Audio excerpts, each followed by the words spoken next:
Los Angeles and Long Beach are home to the largest port complex in the Western Hemisphere. About 40% of the nation's imports, worth almost $500 billion, pass through here every year in more than 20 million containers, each one offloaded by towering cranes up to 400 feet tall. Some are automated, and that has Gary Herrera worried. Should everyday Americans be concerned about this? Absolutely. You wouldn't even have to go to war to destroy our economy. You could shut down these ports right here. Herrera is president of the local longshoremen's union. He says the automation was designed to help cut costs, but it also makes the cranes highly vulnerable to hacking.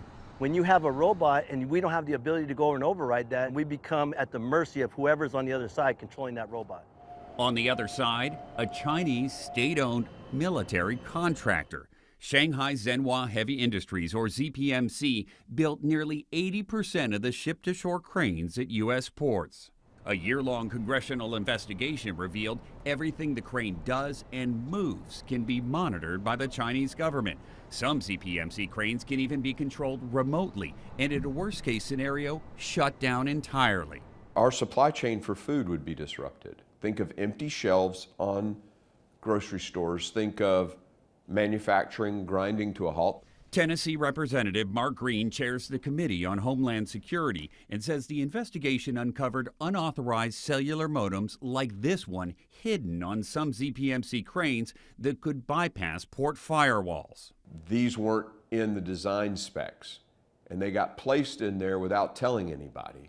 ZPMC told CBS News its own investigation failed to find any evidence that substantiated the allegations raised. The company says the congressional report is based on unfounded claims and maintains that it does not have the capability, intent, or motive to disrupt or stop the operation of any U.S. port. The hairs on the back of my neck standing up when I talk about this. It is the #1 cyber risk facing the United States right now. Chris Krebs, a CBS News consultant and chief public policy officer for cybersecurity firm SentinelOne, says China's access to the cranes could even impact the military. Well, they'd hit a port, particularly on the West Coast, because that's how we move material. That's how we move equipment. That's how, in some cases, we're going to move personnel. The Chinese are preparing for war. Are we? In Long Beach, port security is on alert. Partially automated ZPMC cranes work around the clock, and so far, Port CEO Mario Cordero hasn't seen any problems. If a port was to shut down, you're looking at a $2 billion hit a day in the local economy. Should we be moving back to more of a manual system? Absolutely. I think that question today is more important than ever. Would I want a complete automated terminal because of the security issues? I think the answer in today's world, no.